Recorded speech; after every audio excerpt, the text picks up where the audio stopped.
Hi అండి, అందరికీ నమస్కారం. Welcome to my channel Souji thoughts. Karthika Puranam ద్వితీయాధ్యాయం అధ ద్వితీయాధ్యాయ ప్రారంభ. శృణురాజన్ ప్రవక్ష్యామి మహాత్మ్యం కార్తీకస్య చ కర్మత్రయ కృతాత్పత్ ముచ్యతే శ్రవణాదపి. ఓ రాజా, కార్తీక మహాత్మ్యం విన్నంతనే మనోవాక్యముల వలన చేయబడిన పాపమంతయు నశించును. కార్తీక మాసమందు శివప్రీతిగా సోమవార వ్రతమాచరించువాడు కైలాస నివాసియగును. కార్తీక మాసమున సోమవారమందు స్నానము గాని దానమును గాని జపమును గాని చేసిన ఎడల అశ్వమేధ యాగములు చేసిన ఫలమును పొందును అనుటలో సందేహం లేదు. కార్తీక మాసమందు ఉపవాసము, ఒక పూట భోజనము, రాత్రి భోజనము, ఛాయానక్త భోజనము, స్నానము, తిలదానము, ఈ 6 ఉపవాస సమానములగునని ఋషులు చెప్పిరి. శక్తి గలవాడు కేవలం ఉపవాసము చేయవలెను. అందుకు శక్తి లేనివాడు రాత్రి భోజనమును చేయవలెను. అందుకు శక్తి లేనివాడు ఛాయానక్తము చేయవలెను. శక్తి లేనివాడు బ్రాహ్మణులకు భోజనం పెట్టి వారితో పగలే భోజనం చేయవలెను. ఛాయానక్తం అనగా సూర్యకాంతి తగ్గిన తరువాత రెట్టింపు కొలతకు తన నీడ రాగానే పగలే భుజించుట. సాయంకాలం 4:30 గంటలకు భుజించుట ఛాయానక్తమగును. మానవులు పైన చెప్పిన 6 దేనినైనను ఆచరించని ఎడల 8 యుగములు నరకమందు, కుంభీపాక నరకములోను, రౌరవ నరకములోను బాధలను పొందుతారు. కార్తీక సోమవారమందు విధవ యథావిధిగా ఉపవాసం చేసి శివుని పూజించినట్లయినా శివలోకమును పొందును. స్త్రీలు గాని పురుషులు గాని ఎవరు కార్తీక సోమవారమందు నక్షత్రములను చూచి రాత్రి భోజనం చేయుదురో వారి పాతకములు అగ్ని ఎందుంచబడిన దూదివలే నశించును. కార్తీక సోమవారమందు శివలింగమునకు అభిషేకమును పూజయు చేసి రాత్రి భుజించువాడు శివునకు ప్రియుడగును. ఈ విషయమునందొక కథ చెబుతాను. ఇది విన్నవారికి చెప్పువారికి పాపనాశనమగును. కాశ్మీర దేశమందొక పురోహితుని కూతురు స్వాతంత్ర నిష్ఠురి అని ఒక స్త్రీ గలదు. అతి చక్కని రూపముతో మంచి యవ్వనంతో కూడి ఉండి తలదూవుకుని అలంకరించుకొని బాగుగా మాట్లాడుచు జారిణియే ఉండేది. ఈమె దుర్గుణములను చూసి తల్లిదండ్రులను అత్తమామలను ఆమెను విడిచిరి. ఆమె భర్త సౌరాష్ట్ర దేశస్థుడు. అతని పేరు మిత్రకర్మ. అతడు వేదాంగ పారంగతుడును, సదాచారవంతుడును, సమస్త భూతములందు దయగలవాడును, అనేక తీర్థములు సేవించిన వాడును, అబద్ధమాడని వాడును, నిరంతరం దయగలవాడు. భర్త ఇట్టి ఉత్తమ గుణములు గలవాడైనప్పటికీ ఆ దుర్మార్గపు భార్య ఇతనిని నిత్యము కొట్టుచుండెడిది.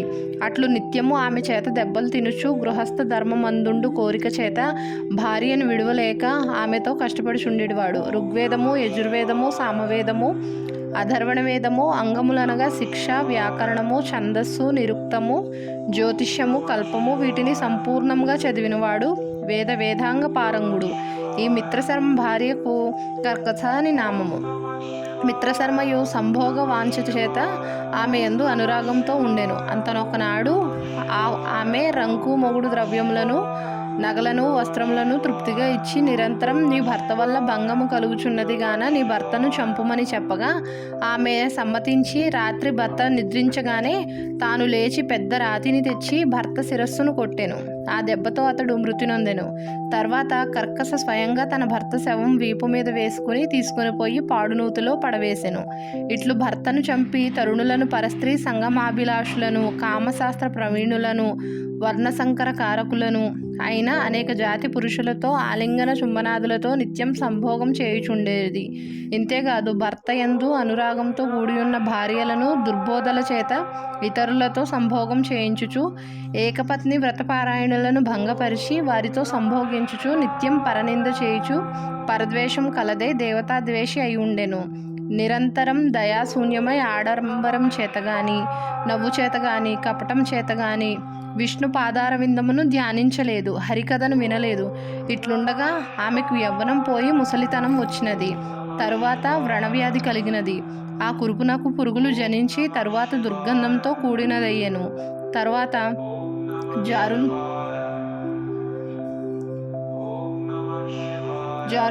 తరువాత జారులందరూ రూపవంతులు మదయుక్తులై వచ్చి చూచి విగతాసులై వేశ్య ఇంటికి వచ్చుట మానివేసిరి. తరువాత ఆ పాపాధిక్యం చేత చాలా బాధ నుండి ఆ వ్రణవ్యాధితోడనే మృతి నొందెను. తరువాత భయంకరులైన యమదూతలు వచ్చి ఆ కర్కసను పాశముల చేత కట్టి తీసుకొని పోయి యమునికి అప్పగించిరి.